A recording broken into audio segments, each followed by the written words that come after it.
Hi, this is Professor Stugard, and in this video, we're going to be talking about decision trees. So in this lecture, we're going to discuss what rpart means and what that means for decision trees. And we're also going to talk about how we use rpart packages in R and how we interpret our decision trees as well.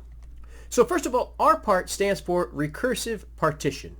That R has nothing to do with the programming language R. rpart is simply a machine learning algorithm name.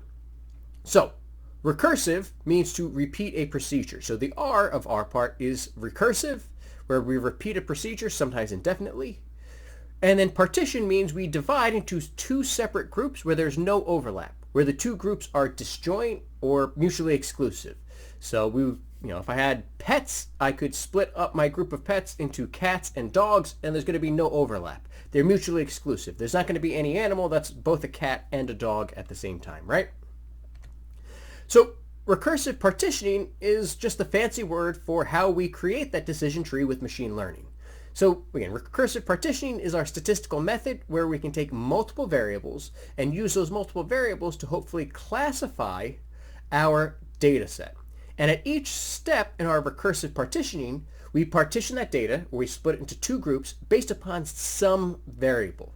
And then we repeat that process until we get to the end, and again, hopefully everything is classified as well as it possibly could be. So let's talk real quick about a decision tree, and then we'll talk about how we do this in R. So with a decision tree, we always start with our root node. And our root node is all of our data. It's 100% of our data. It's our entire population. It's where we're starting with. Then the first thing we do is, we split that data. We partition it based upon some variable or some characteristic or some question, where we can now have two disjoint nodes that each contain a portion of that original data. And again, those two nodes together would be 100% of the data. We've split into those two nodes. It has to be one or the other. Again, it's a very binary operation. It's one or the other. Now, we can take one of those nodes, and if I split that node again, then that node becomes known as a decision node. All right, because I made another decision at that node based upon, it might be the same variable, but more frequently it's a new variable that we're splitting our data according to. And again, we're trying to classify. At the end, the bottom nodes of each of these branches become known as leaf nodes or terminal nodes, and it's our final groupings of the data. And if we look at all of those leaf nodes together, those leaf nodes will encompass 100% of our original data. It will encompass the entire population, just again classified and split into these different nodes based upon different variables and characteristics. Now, each time we create a new decision node, that decision node and its leaf nodes together become known as subtrees in our decision tree. So let's talk about how we do this in R. So there are a couple different methods to create decision trees in R. I think the best one is using the rpart package and its companion, the rpart.plot function and package as well. Just because, again, it gives us a really nice visualization at the end when we use rpart.plot. So rpart and rpart.plot are two separate packages. You will have to install and load each of them. But then the nice part is the functions we're going to use are called rpart and rpart.plot. So they're actually the same. The function that we use is the same name as the package itself. So how do we use those? Well, first of all, we need to create our decision tree first, and we create our decision tree with the rpart function. And for the rpart function, we need to define three arguments. The first one being our formula, which really means I need to define what is going to be my response variable and what's going to be my explanatory variables. And it's going to be in that formula where it's response tilde explanatory.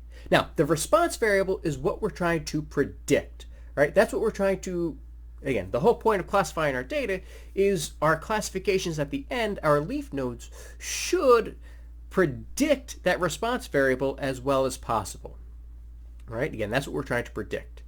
Now, for our explanatory variable, we can choose one variable, although that's kind of boring. We'll almost never do that. We want to choose multiple variables. Now, we can choose those variables individually by separating each one with a plus sign, or we can choose all available variables in our data set by using a period. So in that case, it would be our response variable, tilde, and then just a period, and it's going to use every available variable to make that prediction. So again, we're defining our arguments, so it would be again, rpart, and then in parentheses, our first argument is formula equals, and then that response tilde explanatory. Our next argument, so separated with a comma, would be our data set. So data equals, and then whatever data frame it is we're using to hopefully classify our data. And then the last argument is our method. So method equals, and in this case, we're going to use class in quotation marks, where class stands for classification, because again, our decision tree is really a classification algorithm. Now, the rpart function is going to create an object in R where we actually have our decision tree, but everything's stored as just text. Now, you can analyze that text and determine the characteristics based upon that, but it's much easier to visualize that data tree as a plot. And we're going to use that rpart.plot function to create that. Now, when you create your object, your decision tree object with rpart, you can store that in your environment, and then you can just plug that object name into the rpart.plot function as your only argument, and it will create the plot automatically, which is kind of nice. Now, when we use the rpart.plot function, what's really nice is that it includes 3 pieces of information in each of our nodes. First, it defines what our response variable is. What is it we're trying to predict? That's going to be the first one. Then next up, what proportion of that node satisfies that particular outcome? And then lastly, what percentage of the data is included in that particular node? So let's look at an example. So this is a plot that was made with the rpart.plot function of a decision tree. So first of all, we have our root node at the top, where we are looking right now at whether or not our response variable is either repaid or default. So we're looking at loans, right? This is, we're trying to predict whether or not a person is going to repay their loan or default on their loan, meaning they don't pay it back. So that's our predictor variable, or our response variable. Do they repay it or do they default? Again, kind of that very binary classification that we're trying to do. So when we look at that, we have our response variable is repaid or default, and then our proportion is going to be the proportion of people in each node that default. All right? Even though it says either repaid or default, that proportion is always going to be the proportion that are defaulting on that particular loan. It'll always be the same proportion there.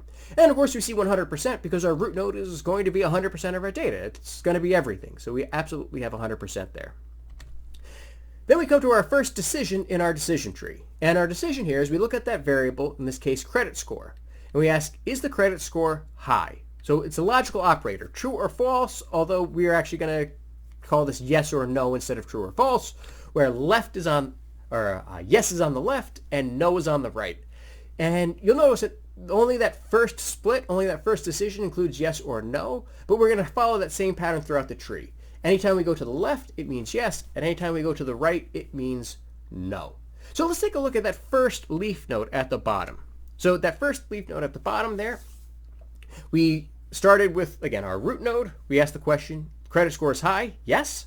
All right. So the only characteristic that we're defining here is that their credit score was high. Then we see that 0.33, so that means that the proportion of people that defaulted on their loan was 0.33. And the percentage of the population that fits in that category is 16%. So again, we can interpret exactly what's going on with our decision tree by looking at each leaf node there, or even the decision nodes sometimes too, on their own. All right, now let's look at this third one in, this leaf node at the end, because it's a little bit more complicated. So we'll trace the path of how we get from our root node down to that one. So we started with the credit score is high, and that's no. So they do not have a high credit score. Then the next variable I looked at is, well, is the credit score average? So they used the same variable here, but used a different answer. Now in this case, we're going to the left, which means that we answered yes. So the credit score is average. So the credit score high? No. Is the credit score average? Yes. Then we get to our next decision node. So our next decision node is about the variable loan amount. So is the loan amount low or medium? And in this case, we went to the right, which means we said no. Is the loan amount low or medium? No. No, it's not low or medium. And then when we interpret, so now we have more than one variable here. We have the variable credit score is average, but the loan amount was not low and it was not medium.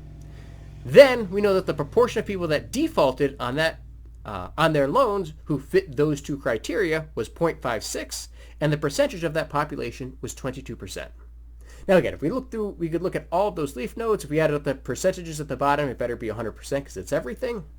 But again, that's how we interpret our rpart.plot, plots. All right, so that wraps it up for this video. So can you answer these following questions? First of all, which packages and functions are we going to use to create and visualize our decision trees in R? And again, it's nice that the packages are named the same things as the functions that we're going to use. And then what information is going to be included in each node of our decision tree that we make with the rpart.plot function.